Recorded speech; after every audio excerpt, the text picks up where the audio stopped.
Bismillahirrahmanirrahim. Assalamualaikum warahmatullahi wabarakatuh. Halo semua, perkenalkan nama saya Halimatus Sadia dengan NPM 231105082604, dosen pengampu Dr. Kiai Haji Ahmad Alim LCMA, Prodi Ilmu Al-Quran dan Tafsir. Di sini saya akan mempresentasikan PPT saya dengan mata kuliah Islamic Worldview untuk ujian akhir semester. Sebelum kita memasuki materi-materi yang akan saya sampaikan di PPT ini, saya akan menjelaskan materi-materi apa aja yang akan saya sampaikan. Ada 9 materi yang akan saya sampaikan. Yang pertama, konsep kebenaran absolut. Yang kedua, problematika manusia dan penyimpangannya. Yang ketiga, konsep alam, seni, dan budaya. Yang keempat, konsep ilmu. Yang kelima, bahaya diabolisme pemikiran. Yang keenam, konsep Tuhan dalam perspektif Islam. Yang ketujuh, tamadun Islam. Yang kedelapan, infiltrasi tafsir. Yang kesembilan, konsep bahagia. Itu yang akan saya jelaskan. Memasuki materi yang pertama, yaitu konsep kebenaran absolut. Kebenaran absolut adalah pandangan yang percaya bahwa benar-benar realita-realita atau standar absolut yang menentukan apa yang benar dan tidak benar. Karena itu, suatu tindakan dapat dikatakan benar atau salah dengan membandingkannya dengan standar-standar absolut sendiri. Kebenaran absolut adalah kebenaran yang berlaku pada semua konteks situasi. Kebenaran absolut bersifat universal dan tidak dapat dipengaruhi oleh pandangan atau opini seseorang. Salah satu contoh kebenaran absolut adalah hukum alam, seperti hukum gravitasi yang berlaku di seluruh alam semesta. Materi selanjutnya yaitu problematika manusia. Munculnya penyakit-penyakit pada manusia itu adalah penyimpangan fitrah. Penyebab manusia menyimpang itu karena worldview-nya atau pemikirannya. Macam-macam problematika manusia. Yang pertama, hak asasi manusia atau HAM. Yang kedua, feminisme gender. Yang ketiga, liberalisme. Yang keempat, bebas LGBT. Manusia itu bertugas sebagai khalifah, pemimpin di muka bumi ini, untuk memakmurkan bumi dan harus melihat sesuatu dengan pandangan Islam atau fitrahnya Islam. Materi selanjutnya yaitu konsep alam, seni, dan budaya. Allah menciptakan alam dan jagat raya untuk kemaslahatan manusia, supaya manusia mengenal Tuhannya. Diciptakannya alam tidak untuk sia-sia, karena alam adalah tanda-tanda kebesaran Allah, sehingga manusia dapat mensyukurinya. Dalam pandangan Islam, alam adalah ciptaan Allah, dan tugas kita yaitu memakmurkan alam, sehingga Islam datang sebagai rahmatan lil alamin. Konsep alam yaitu masawiyallah, apa-apa yang selain Allah. Materi selanjutnya, konsep dan klasifikasi ilmu. Definisi ilmu menurut Ibnu Taimiyah rahimahullah mendefinisikan ilmu sebagai sumber pengetahuan yang dasar pada dalil atau bukti. Dalil yang dimaksud berupa penukilan wahyu dengan metode atau cara yang benar. Bisa juga berupa penelitian. Sedang yang dimaksud dengan ilmu yang bermanfaat adalah yang bersumber dari Rasulullah SAW. Innal ilma ma qama alaihi dalilu wan nafi'u minhu ma ja'a bi rasuluh fasya'nu fi an naqula ilma wa huwa naqlu musaddaq bahthu muhaqqaqu. Sesungguhnya ilmu itu adalah yang tersadar pada dalil atau yang tersandar pada dalil, dan yang bermanfaat darinya adalah yang dibawa oleh Rasulullah. Maka sesuatu yang bisa kita katakan ilmu itu adalah penukilan yang benar dan penelitian yang tepat. Ada dua macam klasifikasi ilmu menurut Imam Al-Ghazali, Yang pertama ilmu syariah, yang kedua ilmu fardu ain. Yang pertama, ilmu syariah berasal daripada nabi dan rasul, diperoleh melalui ilmu nakli akli. Konsep ilmu syariah, ilmu fardu kifayah dan fardu ain. Yang kedua, ilmu fardu ain. Ilmu fardu ain yang dikaitkan dengan ilmu syariah adalah ilmu-ilmu digunakan untuk membentuk kesolehan individu seperti akidah, ibadah, dan akhlak. Permasalahannya, yang pertama, kemerosotan umat Islam berawal dari kemerosotan bidang ilmu. Yang kedua, cengkraman peradaban barat. Yang ketiga, sekularisasi ilmu saat ini telah merambah semua jenis ilmuwan agama.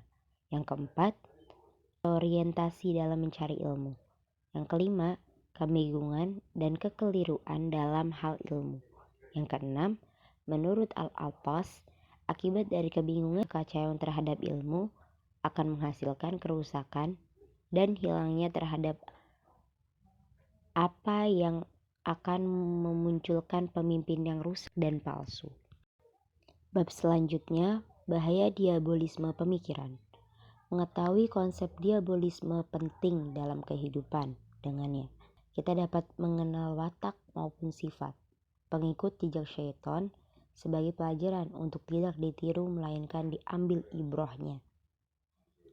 Sesatnya umat dahulu disebabkan oleh bisikan setan yang kemudian diaktualisasikan dalam pemikiran dan kehidupan sehari-hari. 3 faktor penyebab diabolisme dan pangannya.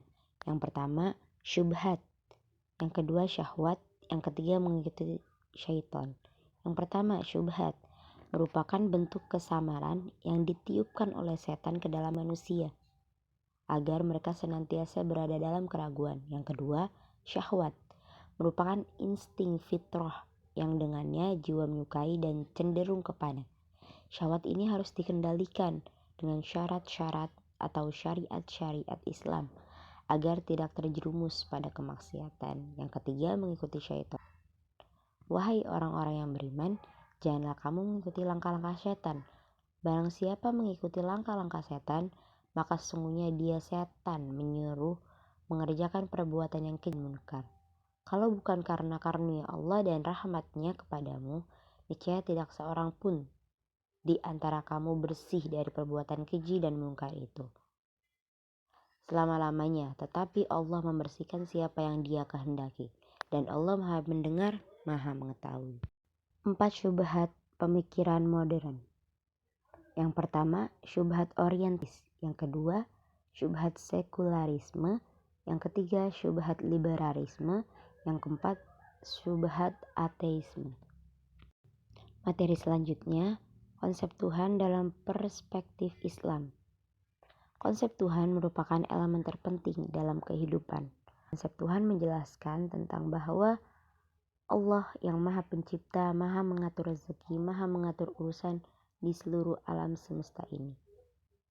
Terdapat dalam Quran surat Al-An'am ayat 102 yang berbunyi A'udzubillahi minasyaitonirrajim. Dzalikumullahu rabbukum la ilaha illahu khaliqu kulli syai'in fa'buduh wa huwa ala kulli syai'in wakil.